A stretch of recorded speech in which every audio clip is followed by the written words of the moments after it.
He had everything until silence became the only thing he could hear. What happens when a powerful CEO, praised by the world, can no longer recognize the man in the mirror? When leadership turns into loneliness and success becomes a wall that keeps love, trust, and truth out, William Prescott disappeared into the mountains for 3 days. No phone, no headlines, no distractions. He wasn't looking for company, but fate sent him the one woman he least expected, Charlotte Mills, his former assistant, the only person who ever walked away from him without a reason. Now, imagine this. You're trapped in a snowed-in suite with someone who knows your flaws better than anyone. Would you fight to escape or stay and finally listen? This is a story about second chances, about what breaks us and what brings us back to life, and about how sometimes it takes being stranded to find your way home again. If this story moves you, leave a comment or share it with someone who needs a little hope today. Your support means the world to us. Now, let me tell you what happened in the suite that changed everything. When William Prescott escaped to the mountains, all he wanted was silence, no reporters, no shareholders, no responsibilities, just crisp Colorado air, a glass of something aged and amber, and the hush of snow falling outside a window that didn't look onto a skyline. But fate had other plans, and she came wearing a navy wool coat and a pair of snow-dusted boots. It had taken him nearly 6 hours to get here from Denver, 2 flights, a winding shuttle ride, and a short walk up a frost-bitten stone path to the timber-framed lodge tucked between evergreens and a frozen lake. Willow Creek Lodge. Hidden, quiet, expensive, the kind of place people paid extra just to not be seen. William had chosen it precisely because of that. He stepped into the lobby, unwrapping the scarf from his neck, shoulders still tense from months of constant scrutiny. The wood-paneled room smelled like cedar and cinnamon, the fireplace crackling softly in the corner. A young receptionist in a forest green sweater smiled. "Good evening, Mr. Prescott. We have you in the private suite, as requested." He nodded, grateful, until a voice, smooth and unmistakably familiar, floated in from behind him. "I believe there's been a mistake." William turned. Charlotte Mills stood at the counter, her breath still visible in the cold air, cheeks tinged pink from outside. She didn't notice him at first, too focused on the screen in front of the receptionist. Same long auburn hair she always kept in a practical low twist. Same confident posture. But her eyes, when she finally turned, were wide with surprise. "Mr. Prescott," she said, clearly startled. "Charlotte," he replied, his voice more flat than he intended. It had been 2 weeks since she'd left. No grand farewell, just a short, professional email. "I'm stepping away. Thank you for everything." And now, here she was, at his retreat.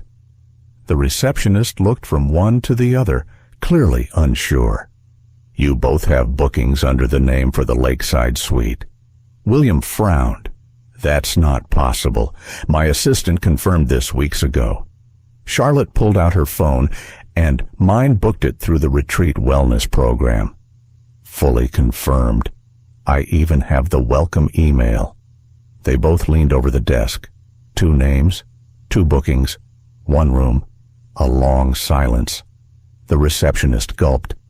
"I am so sorry. We've had a software migration recently. There must have been a system duplication." "Fine," William said, rubbing his temple. "Book me another room." The woman tapped hurriedly, lips pressed thin. "Sir, I'm afraid the lodge is completely full for the holiday weekend, including our guest cabins." She looked at Charlotte with the same apologetic eyes. "There's nowhere else within 30 miles that isn't booked. The roads may close tonight, too. Snow's coming in fast." William exhaled, hard. He was tired, not just from the trip, but from everything. The board meetings, the press leaks, the arguments with investors, the loneliness that came in loudest when everything else went quiet. He looked over at Charlotte. She had the grace not to look triumphant. In fact, she looked resigned, like she'd expected something like this might happen. The receptionist cleared her throat again.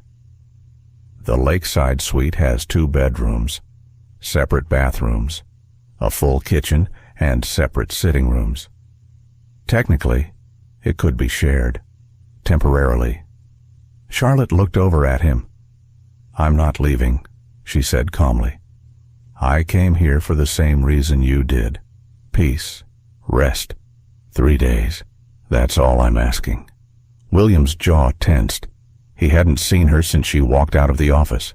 She'd always been the calm in the chaos, always organized, always 5 steps ahead, and always a little too good at hiding what she really thought. It unsettled him now how unaffected she seemed.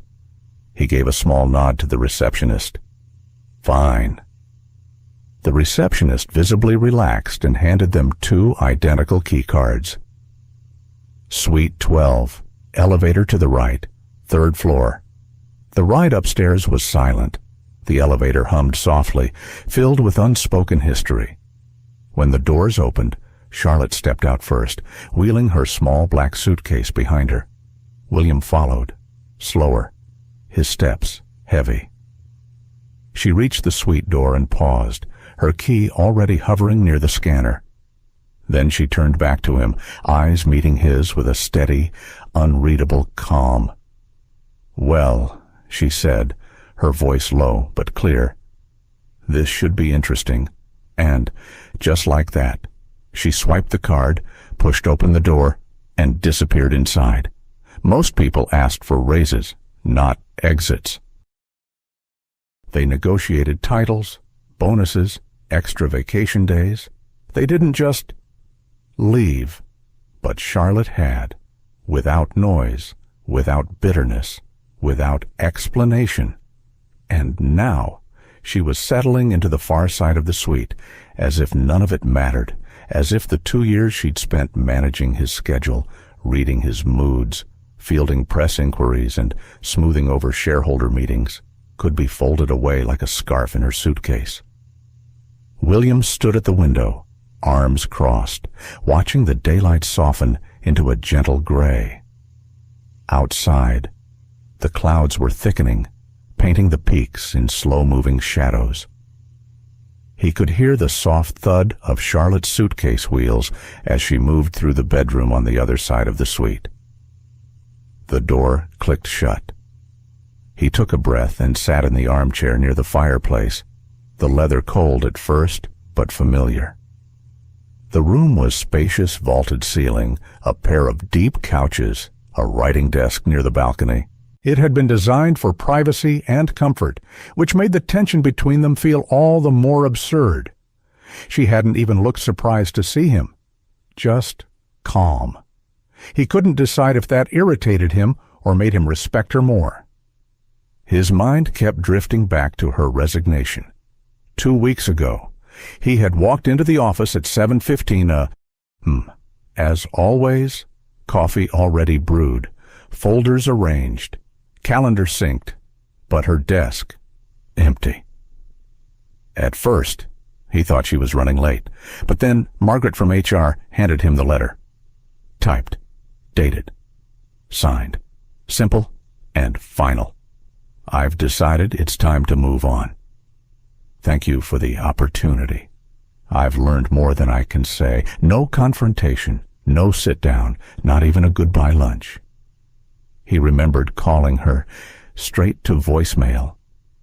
He remembered staring at the phone for a long time afterward, feeling something unfamiliar press against his ribs. Loss guilt, or just the sudden realization that someone he'd come to depend on had quietly and completely stepped away. And now here she was, 20 feet away. He rose and poured himself a glass of water from the carafe by the minibar. took a sip, then another. The room was too quiet. Not the peaceful kind, the uncertain kind. Just then, her door opened. Charlotte stepped into the shared living space, wearing a soft navy sweater, her hair pulled up into a loose twist. She paused when she saw him standing there. "Kitchen's yours," she said simply. He set the glass down. "No need." "I'm fine." She nodded and moved to the bookshelf near the writing desk, ran her fingers lightly along the spines. He watched her for a moment, then said, "You're not surprised I'm here?" She turned, resting one hand on the edge of the shelf. "No," she admitted. "I'm not. Did you know I booked this place?" She raised an eyebrow.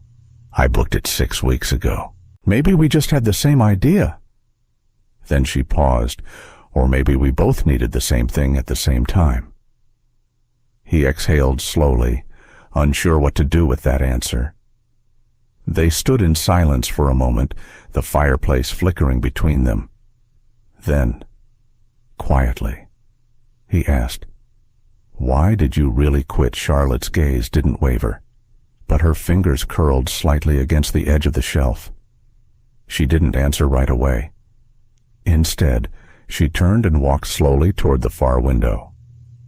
The view looked out over the frozen lake, ringed by pine trees, dusted in white.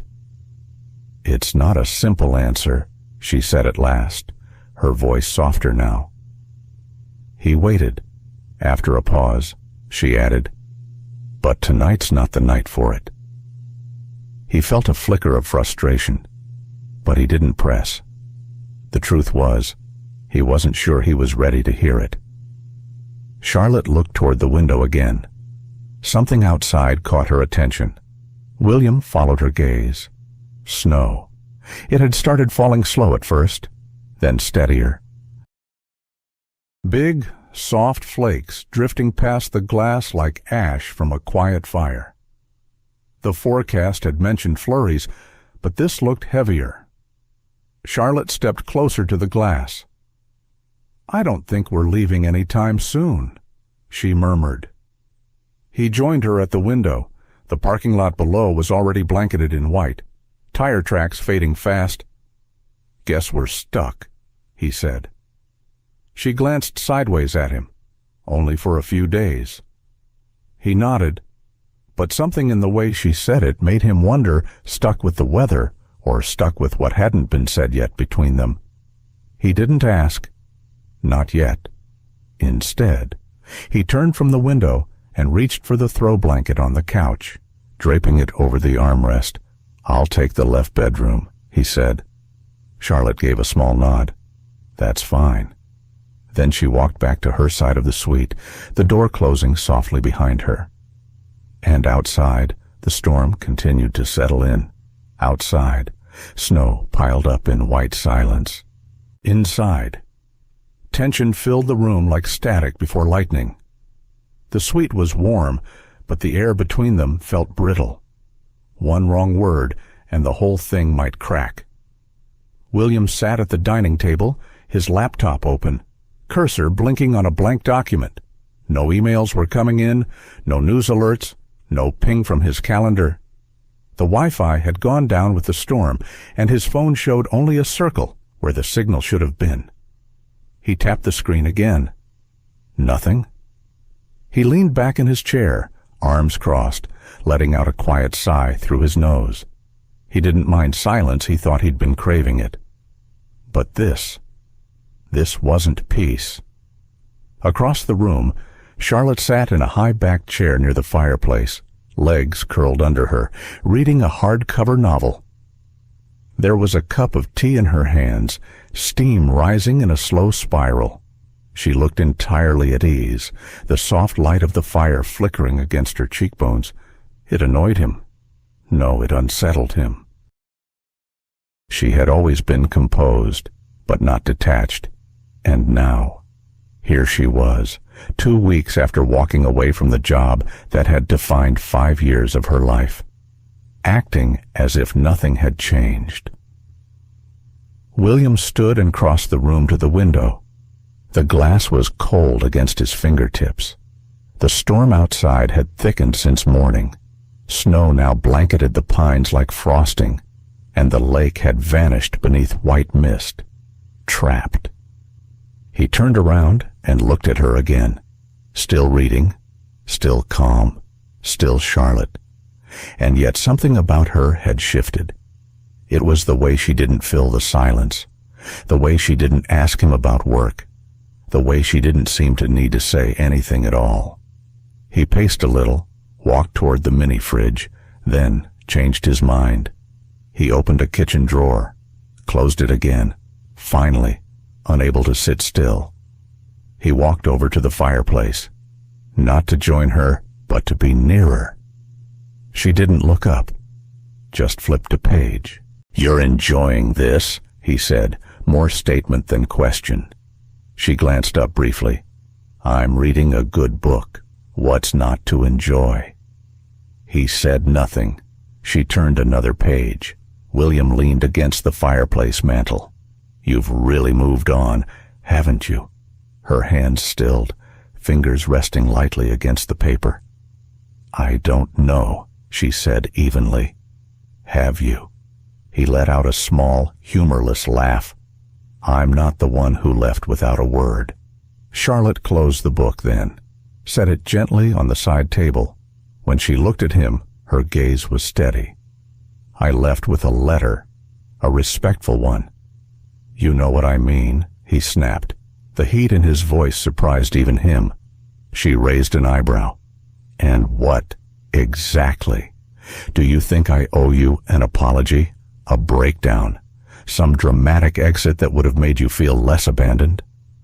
"I don't know," he said, stepping back from the fire. "Something more than a quiet goodbye." He walked toward the kitchen as if distance could calm him down. But the words came too fast now, rushing past the dam. "I was fighting to keep the company from falling apart, from losing everything we built. And you." He turned, hand gesturing toward her. "You just walked out when it got hard." Charlotte stood slowly, not angrily, just deliberately. She walked to the middle of the room, the fire casting soft light along the hem of her sweater. "You really think that's what happened?" she asked. He didn't answer. "You think I left because things got hard?" She shook her head once. Slowly. "I stayed through hard, William, through years of it, long nights, silent offices, boardroom battles you never even saw. I stayed through losing people, through watching you shut down more and more each month." William clenched his jaw. "You think I had it easy? I lost Evan. I lost half our team in one quarter. Yes, you lost Evan. But I watched you lose yourself, too." Her voice cracked just for a moment, then steadied again. "I left," she said softly, "because you weren't there anymore. Just the title, the pressure, the machine." That hit harder than he expected. He looked at her, really looked, and for a flicker of a second, she didn't seem calm at all. She looked tired, not from the storm or the travel, but from years of holding everything together in the background. He didn't know what to say. She turned back toward the fire, then paused and said, without looking at him, "You have no idea what I stayed through." The room fell silent. William stood alone in the kitchen, staring down at the untouched coffee cup in his hands. Outside, the storm raged on, and inside, something else had cracked open just a little.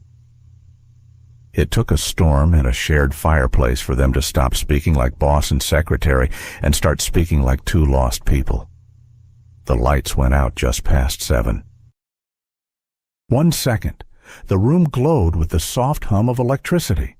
The next, darkness settled in like a heavy blanket. A sharp click from the heater. Then, silence.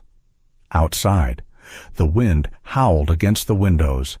Inside, The suite grew colder by the minute. Charlotte stood near the window, arms crossed tightly against her chest. She didn't flinch at the dark, only sighed. William was already moving. Years of contingency planning made his body act before his brain could catch up. He lit the fireplace first. Then he found the stash of candles in a side cabinet. Tall white ones, meant for ambiance, now pressed into duty for survival. In the flickering light, shadows danced across the walls. The suite looked suddenly older, softer, almost like a memory. William returned to the kitchen, opened the small pantry, and found a tin of cocoa mix. Beside it, instant coffee, 2 tea bags, and 1 lonely packet of chamomile. He held up the tin. Hot chocolate, okay, Charlotte. Now sitting cross-legged near the fire, gave a small smile. It's perfect. He boiled water in a kettle over the fireplace. The process was slow, but strangely comforting. No rush, no emails, no ringing phone. Just the quiet tick of time between them. 10 minutes later, he handed her a mug. She wrapped her hands around it like it was the first warm thing she'd touched in days. They didn't speak at first. The fire crackled between them, soft and steady. Outside, the wind had quieted, but snow continued to fall thick and heavy. William sat down across from her on the rug. Not too close, not too far, just near. And for the first time in what felt like years, he let himself sit with someone, not because of work, not out of obligation, but because he wanted to. Charlotte blew on her cocoa. The glow of the fire lit the angles of her face. He remembered how often she used to sit across from him in board meetings, jotting notes in a quiet shorthand only she could read. Now, in wool socks and a borrowed blanket, she looked younger, softer. But there was something in her eyes, a weight that hadn't been there years ago. She spoke first. When I was 12, she said, our house caught fire. Small one, kitchen stove, but the smoke, it came fast. My mom got me and my brother out, but I still remember the smell. It clung to everything. William looked up, surprised. My dad was working late. When he got home, the house was half charred and I was standing in the snow with no shoes on. A pause. I still can't stand the smell of burnt toast. He smiled. Trauma has strange anchors. Charlotte nodded, staring into the flames. I think that's why I love quiet things. Tea, books, long walks, anything that doesn't rush at me. William stirred his drink. His hands were steady, but his chest felt full of shifting pieces.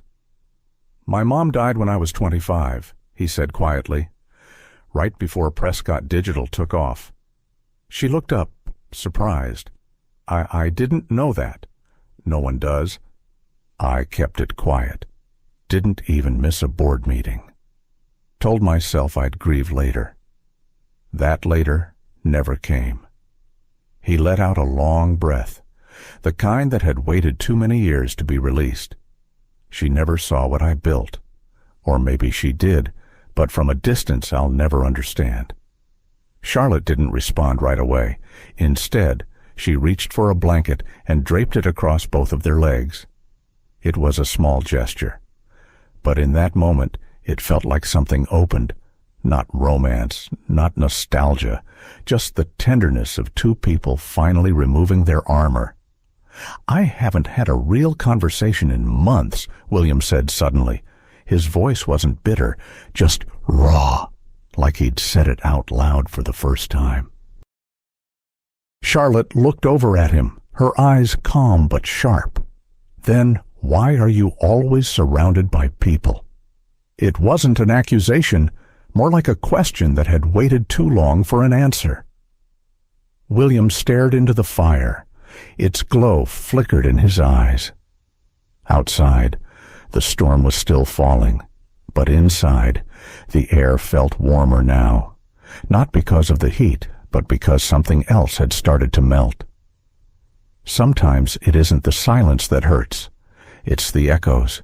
It was just after 3, the kind of hour where the world feels distant, hollowed out by sleep and snow. The storm outside had quieted to a hush. No more rattling wind or icy claws at the windows, just a thick, soft silence, blanketing the pine-covered mountains and the luxury resort nestled within them. But inside, Suite 407, sleep was a stranger. William Prescott lay in the dark, tangled in sheets, damp with sweat. He had long since stopped trying to rest. He had stopped counting the hours, too.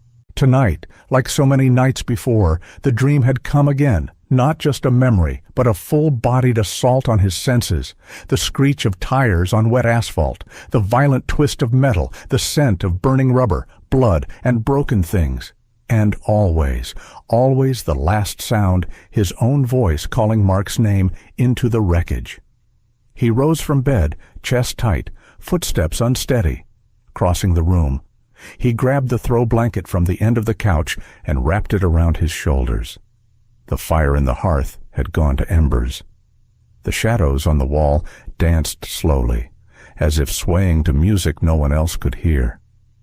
He sat on the edge of the couch, stared at nothing, and, for the first time in weeks, he let the tears fall. It wasn't sobbing, just a quiet unraveling. A man who had held everything together too long, now fraying in the one place no one could see, except someone did. Charlotte had woken to use the bathroom. She hadn't meant to listen. But the soft sound of breath catching, of grief escaping, wasn't something you could ignore. She stood at the edge of the hallway for a moment, unsure. Then, wordlessly, she walked toward him, no makeup, hair loose, wrapped in a cardigan, and sleep. She sat down at the far end of the couch, legs tucked under her. At first, William didn't acknowledge her. Then, his voice broke through the silence. I was supposed to drive slower. I knew the road. We'd driven it a dozen times, but I was rushing. I was angry, and I didn't see the black ice. Charlotte didn't speak, just listened. He rubbed his face. The car spun twice, hit the guardrail, rolled. He died on impact. I walked away with a broken wrist and a concussion. His hands trembled slightly. They said it was no one's fault, that it was the weather. But I was the one behind the wheel. He glanced at her, eyes red-rimmed but steady. You probably heard about it in the press. But the headlines didn't say he was my best friend. They didn't say he was the only person I trusted with my worst days. They didn't say we built this company in a garage with folding chairs and a coffee pot that barely worked.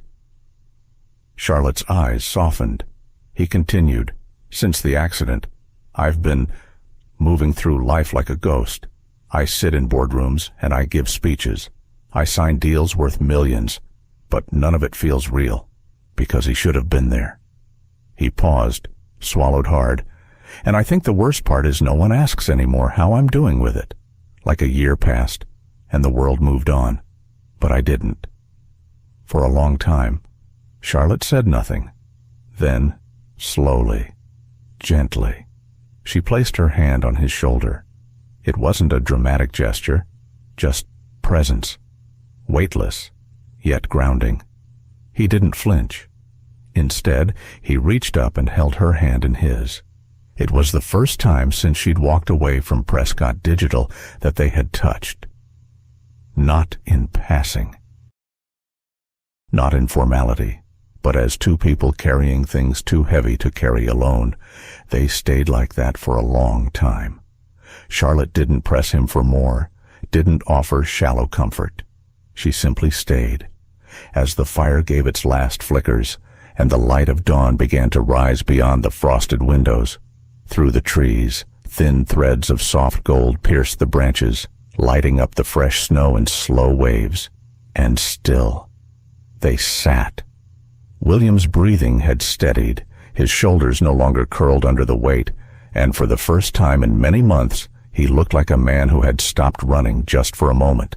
The world outside had changed while they weren't looking. A new day was beginning. But in the quiet between night and morning, something else had shifted too. Something wordless and fragile, like a thread connecting two people in the middle of nowhere, in the middle of their pain, and neither of them wanted to move just yet. She wrote it weeks ago, but never sent it. Now, he was reading it unintended, unavoidable, and unfiltered. The morning had unfolded with a certain hush, not from snow this time, but from something far more fragile, an unspoken tenderness lingering from the night before. William had woken earlier than usual. Charlotte still slept, her door slightly ajar, as if trust had crept in quietly overnight and loosened the locks. He moved through the suite with gentleness, putting on coffee, stirring the fireplace back to life, trying to stay busy, though his thoughts kept circling the same quiet realization. He had told her everything, and she had stayed, a part of him small, trembling, but unmistakable, felt the weight of her silence more comforting than any words spoken. While tidying the table near the entryway, his hand brushed against something tucked beneath a leather-bound notebook. It was a folded piece of paper, soft at the edges, as if it had been opened and refolded many times. There was no envelope, no name on the outside, but as he opened it, the first line stopped him cold. "William, I know you'll never read this, but I need to write it anyway." His breath caught. He looked toward her door, still closed, still quiet. He turned back to the letter. "I've rehearsed this 100 times. I've drafted emails, stared at my resignation form, rewritten this message more nights than I can count. But the truth is, nothing I write will make it feel any less like I'm abandoning something that once mattered to me more than anything else. You used to be someone I admired, fiercely, not just because you were smart or bold or visionary, but because you saw people. You noticed the quiet intern no one else did. You remembered birthdays. You stood up for employees when boardrooms didn't want to listen. But somewhere along the way, that man disappeared." William sat down slowly, the page trembling slightly in his hands. "I don't know when it started. Maybe after the accident. Maybe after the first investor pulled out. Maybe after you stopped taking lunch breaks and started answering every email like it was war. But you became someone who looked right through us. You stopped asking how people were. You stopped listening. You stopped being kind. And I stayed. Longer than I should have. I kept hoping the man I once believed in would come back. But hope doesn't make a great foundation for survival. And I was drowning in silence. So I left. Not because I didn't care, but because I cared too much to watch you vanish from the inside out." He didn't notice the tears this time. They came quietly. No drama. No collapse. Just a slow unraveling. He folded the letter, carefully, reverently, like it held something sacred. Then he stood, walked to Charlotte's door, and knocked. She opened it after a pause, still wrapped in her robe, eyes soft with sleep, but alert with knowing. He held out the letter. "I didn't mean to read it," he said simply. Charlotte blinked. "I shouldn't have left it out." He shook his head. "No, I think maybe I was supposed to." They sat again by the fire, like the night before. The silence between them was no longer cold. It was something else now. Space. Safety. William stared into the flames, the letter folded between his fingers. "I didn't just lose Mark that day," he said finally. "I lost myself, piece by piece, and I didn't even notice until you left." Charlotte looked at him, her face unreadable. "I kept thinking," he continued, "that I had to be harder, colder, like every soft part of me had to die to keep everything else running. He glanced at her, but the company didn't fall apart when you left. I did. A long pause. Then, softly, Charlotte spoke. You can still come back, William, if you want to. It wasn't a plea, not a promise, just an opening, a door left ajar. William let the words settle in the space between them. Outside, the snow had stopped falling. The sky was clearing, pale blue stretching like hope across the morning. And inside, for the first time in a very long while, William Prescott didn't feel lost, not entirely. The snow stopped, but something else had started. The storm that had kept the world frozen in place had passed.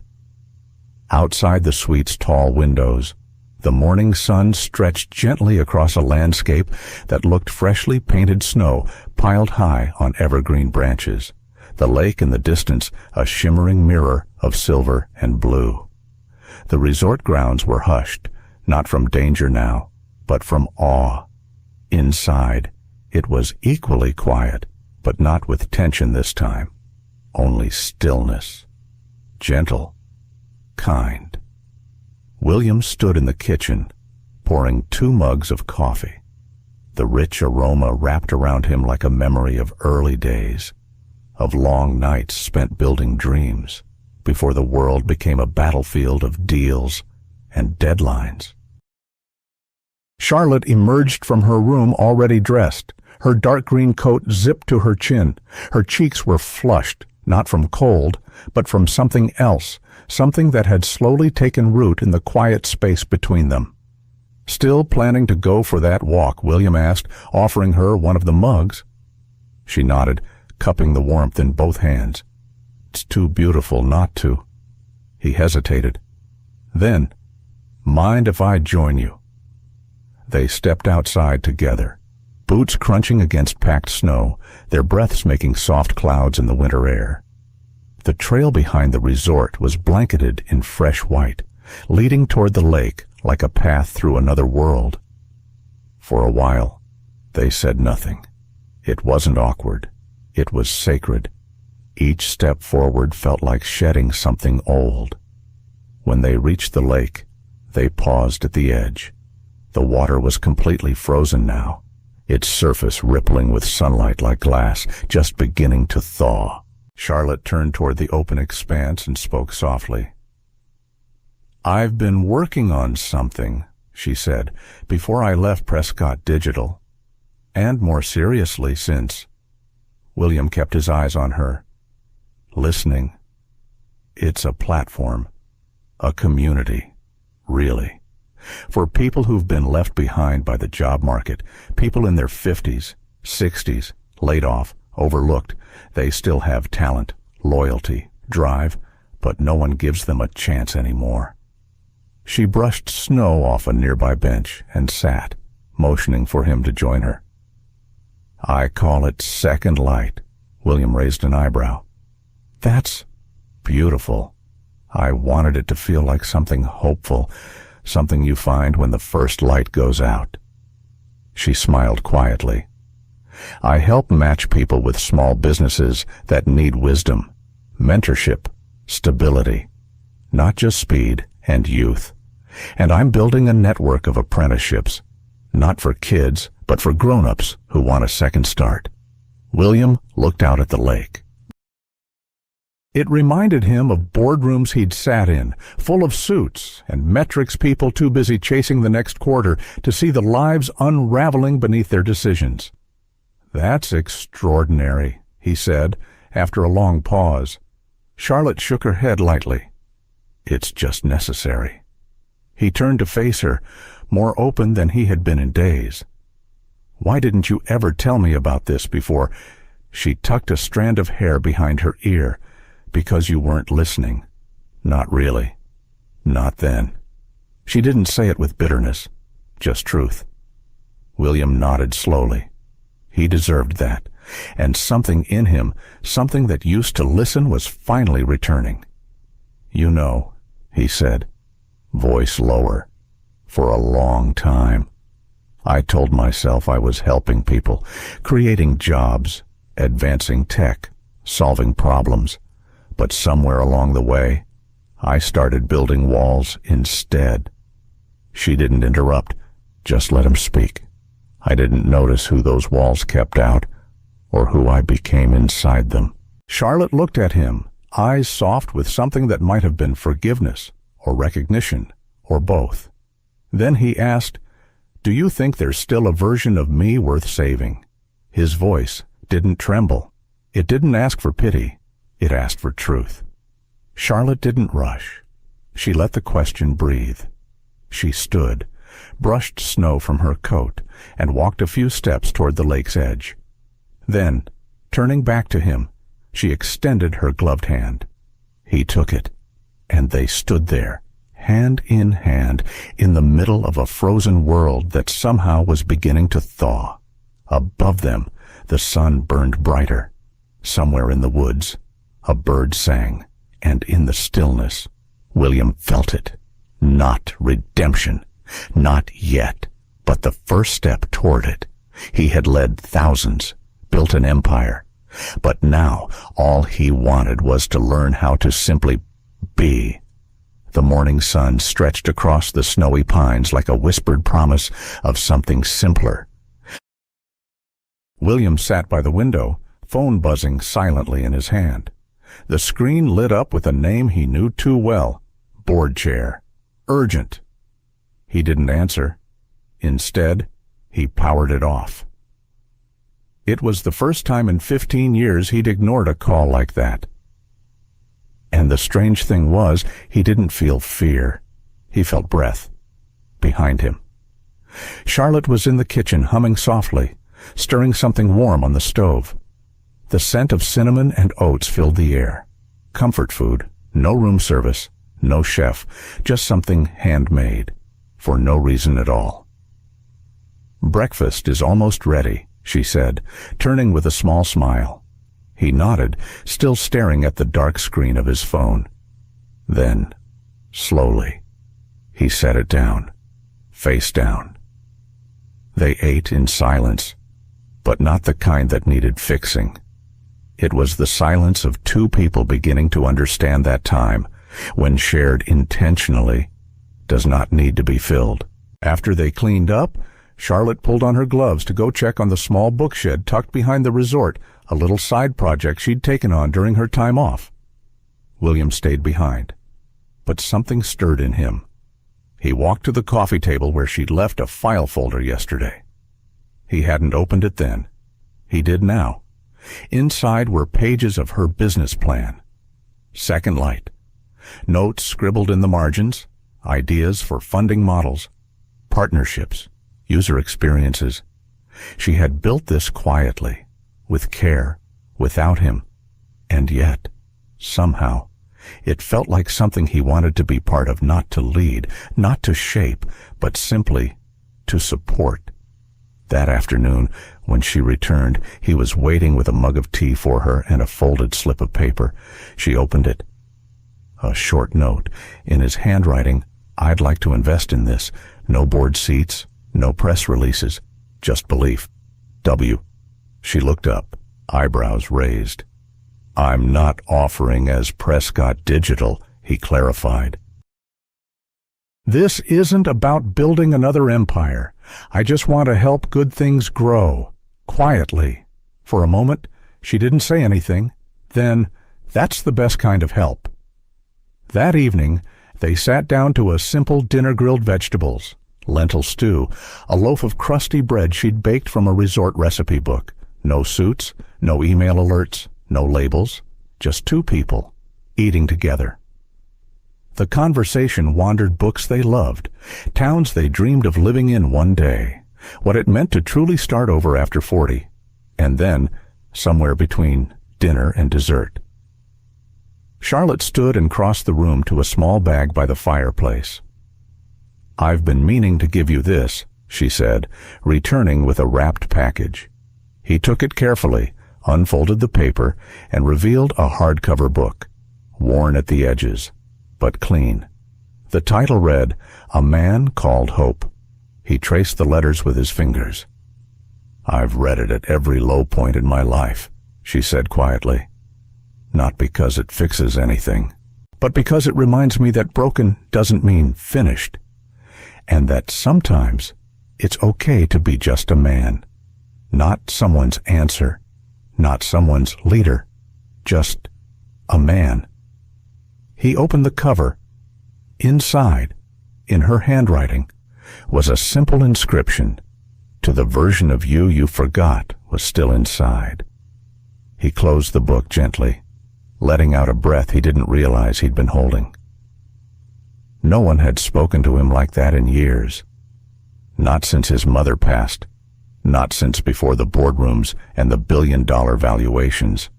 Not since he stopped asking who he was and started only asking what he could accomplish. He looked at her across the table. She wasn't trying to save him. She wasn't waiting for him to become someone else. She was just offering warmth and a reminder. They didn't speak much after that. They didn't need to. Later, when he settled into the armchair near the fire, he opened the book and began to read. Not because he was searching for business insight or strategy or inspiration, but because, for the first time in a very long time, he wanted to be found. The snow melted, the roads cleared, and they had to choose return to who they were, or who they could become. By morning, the silence outside had changed. No longer the dense hush of a snowstorm, but a lighter kind, the kind that follows resolution, the kind that comes when nature exhales. William stood by the window, hands tucked into the sleeves of his sweater. The once white hills were now streaked with gray melt and broken branches.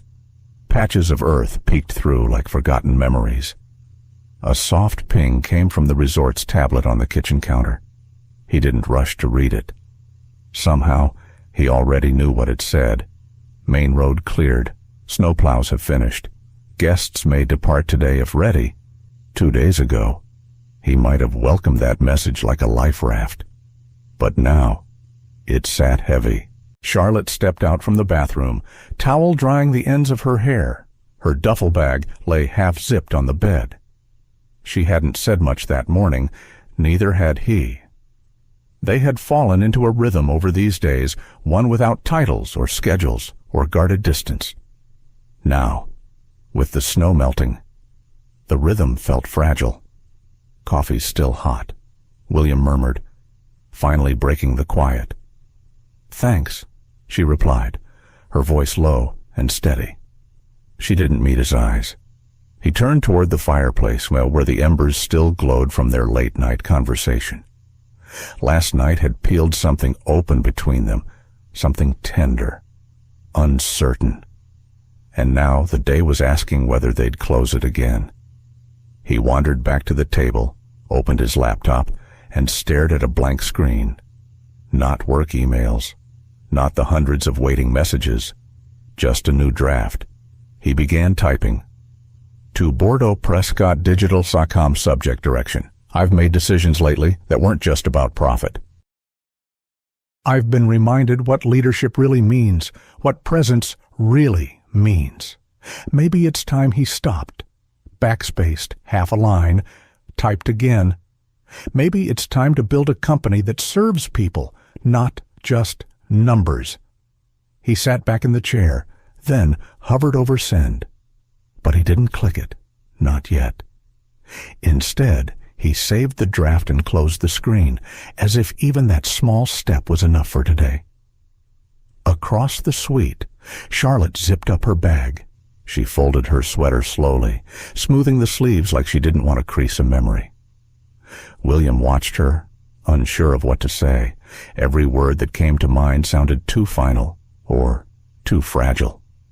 Instead, he walked into the kitchen, pulled out a thermos from the cabinet, and began pouring the last of the coffee. When she turned, he was holding it out to her, already capped. For the drive, he said. She smiled faintly, took it with a quiet, "Thank you," and added it to her bag. "Looks like the world's moving again," she said, slipping on her coat. He nodded. "Yeah. Funny how quickly things shift." Charlotte turned to face him fully, her eyes steady. "So," her voice caught just slightly, "is this goodbye?" The question hung in the air, heavier than the melted snow outside. William walked over, slow and deliberate, until only a breath of space separated them. He studied her expression, the calm surface, the unsure heartbeat beneath it. Then, simply, he said, "Not yet."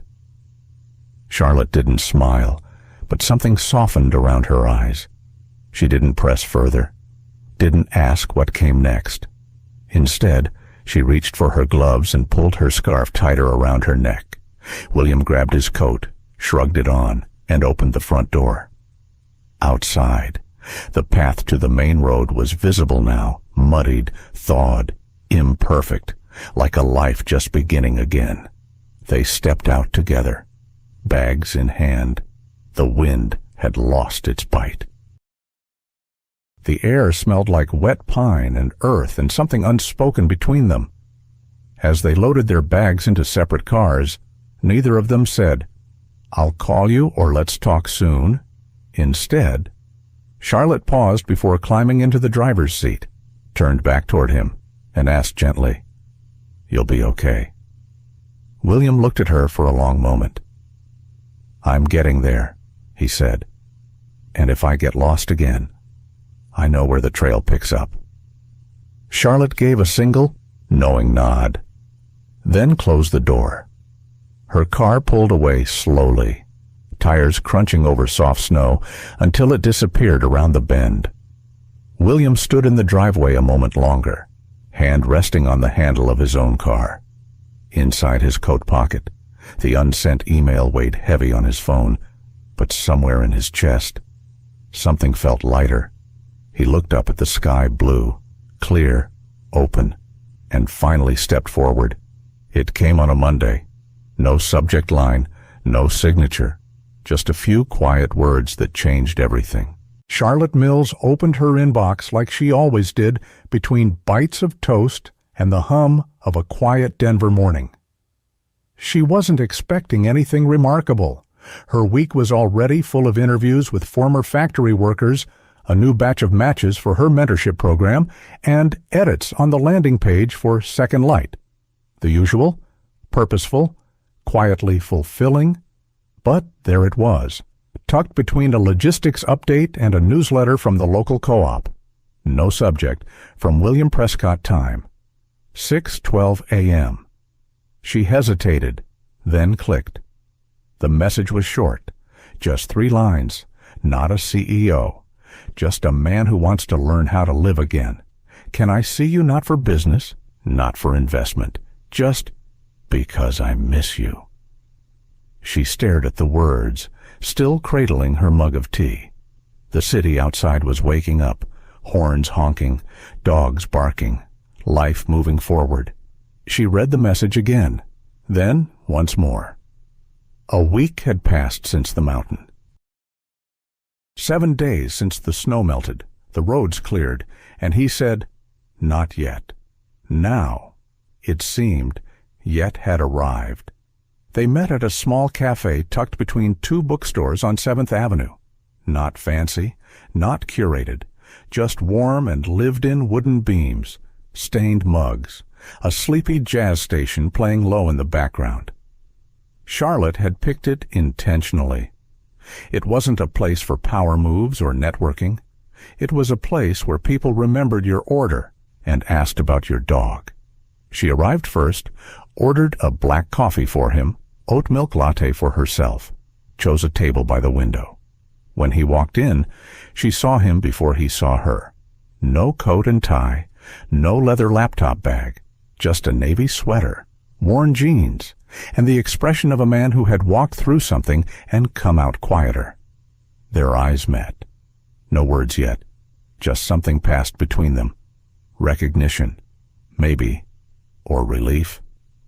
He sat across from her, nodded, exhaled. "Hi," he said. "Hi," she replied. They didn't rush into catching up, didn't leap to explain or repair. For a few minutes, they simply sat, sipped, watched people come and go. Then, gently, William broke the silence. "I've been waking up before sunrise," he said, almost like confession, not for emails, not for meetings, just to think.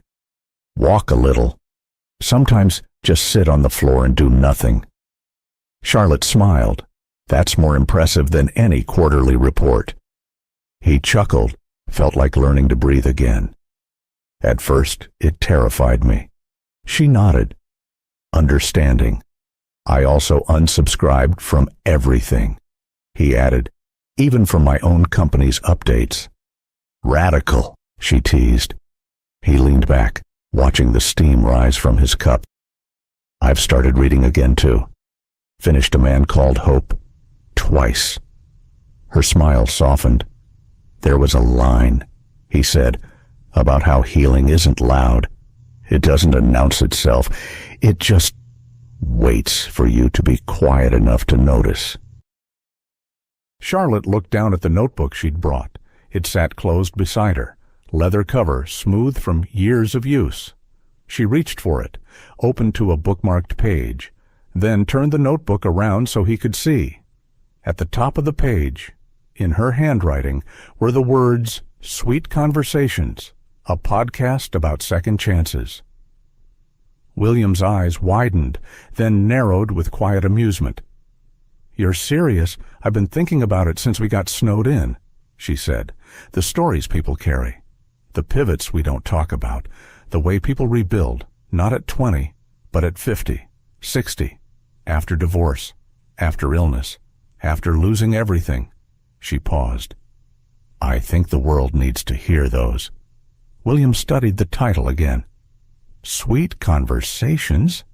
It started in that room," Charlotte said. "Why not let it keep going?" He looked at her.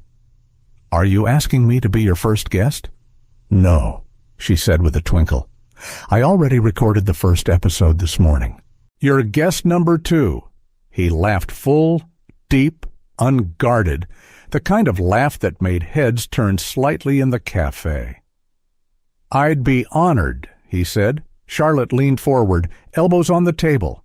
"You don't need to be brilliant or polished, just honest." He nodded slowly. "I think I can manage that now." They sipped their drinks, the silence no longer a space to fill, but a space to rest in. Outside the window, a light rain had begun to fall, soft, steady, the kind that washed winter dust from sidewalks and made everything smell new again. Charlotte glanced at him one more time. He didn't look like a CEO. He looked like a man who had decided to come back to life. And somehow, he'd brought spring with him. Sometimes, what breaks us is also what brings us back to life. Sometimes, life gives us a second chance, not wrapped in perfection, but disguised as inconvenience. A snowstorm, a missed email, a silence too long. These moments can feel like endings, but they often hold the seeds of something new. William thought he needed control to feel whole. Charlotte thought walking away meant closure. But what they both learned is this healing doesn't always look like a grand epiphany. It often begins in small spaces, quiet rooms, shared meals, or a simple cup of coffee with someone who sees you, not your title. This story reminds us that it's never too late to rediscover who we are beneath all the roles we've played. And sometimes, the bravest thing we can do is sit still, listen honestly, and let someone back in. Because even in the later chapters of our lives, there are still pages worth turning. And perhaps, just perhaps, the best ones are yet to be written. Thank you for spending your time with this story. If it touched your heart, even just a little, please consider liking the video, sharing it with someone who needs hope today, and subscribing to our channel for more stories that heal, inspire, and remind us we're never alone. Your support means more than you know. We're building a gentle space here for second chances, quiet courage, and stories worth telling. See you in the next one.